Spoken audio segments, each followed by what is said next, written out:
কাটার ব্যথা কিছু সময়ের জন্য থাকে, আর কথার ব্যথা থাকে সারা জীবন। কি আজব এই দুনিয়া! মরে গেলে সবাই কাঁদে, বেঁচে থাকতে সবাই কাঁদায়।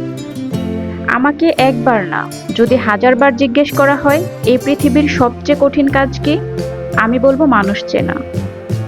সরল মনের মানুষেরাই সাধারণত প্রতারণার শিকার বেশি হয়ে থাকে, কারণ তারা ভুল মানুষের উপর ভরসা করে বেশি। প্রতিটা মানুষই বদলায়, হয়তো অভাবে নয়তো আঘাতে। অবশেষে সেই মানুষটাও বদলে যায় যে বলেছিল বিশ্বাস করো আমি সবার মতো নয়। চিরকাল নরম থাকতে নেই, কখনো কখনো শক্ত লোহার মতো হতে হয়, না হলে সবাই নরম মাটি ভেবে পা দিয়ে পিষে চলে যাবে। মায়া এক কঠিন জিনিস, অধিকতর ভালোবাসা ভুলে যাওয়া যায়, কিন্তু কারোর মায়ায় একবার পড়লে তাকে আর ভুলে থাকা যায় না।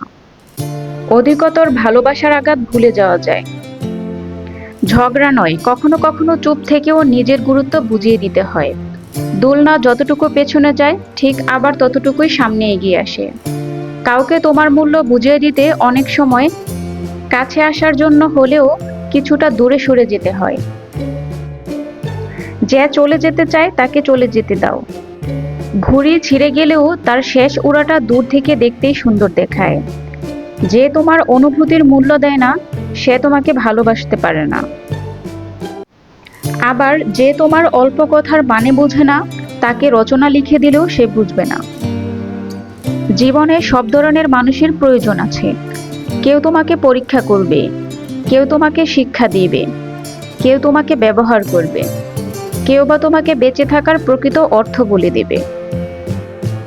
আমি অবস্থান দেখে মানুষের সাথে মিশি না, আমি মিশি মানুষের আচরণ, ব্যবহার আর সম্মানবোধে। ভালোবাসা যদি স্বার্থপর হয় তবে তা ভালোবাসা নয়, বরং আত্মপ্রবঞ্চনা। আমার এই ভিডিওগুলো যদি আপনাদের কাছে ভালো লেগে থাকে, তাহলে আমার চ্যানেলটি সাবস্ক্রাইব করতে ভুলবেন না। ধন্যবাদ সবাইকে।